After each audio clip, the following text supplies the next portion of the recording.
আগে তুমি ডিসি ধরো না, ডিসি ধরো, আমরা তোমার সরাসরি ডিসির দ্বারা যাই। না সরাসরি লাইভ থেকে ডিসি অফিসে যাও না, আমরা ডিসির দ্বারা আগে যাই। ডিসি রুম, এটা তো ডিসির এরিয়া। সাইকেলে তো ছাত্র দলের হামলা করছে। সাইকেল আমরা তো নিব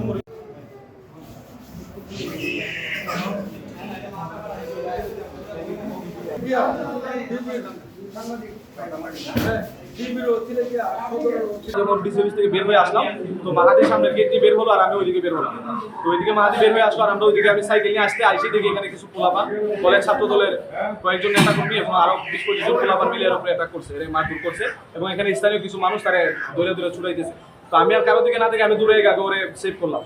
করার পরে ওরা হচ্ছে দৌড়ে এদিক থেকে চলে গেছে আর আমরা চলে নিয়ে হাসপাতালে আসছি।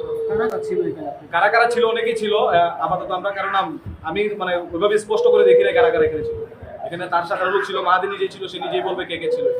বৈষম্য ছাত্রদের হবিগঞ্জ জেলা শাখার সদর সচিব মাহাদি হাসান আমাদের হবিগঞ্জ ডিসি মহোদয়ের অফিসের সামনে রাস্তার মধ্যে কতিপয় লোকজন তাকে মারপিট করেছে, তাকে কিলঘুষি দিয়েছে এবং লাথি দিয়েছে। সংবাদ পেয়ে আমি গেছি।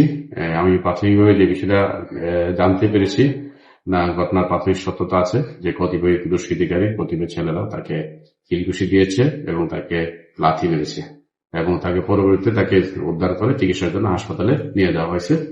বর্তমান হাসপাতালে চিকিৎসাধীন আছে।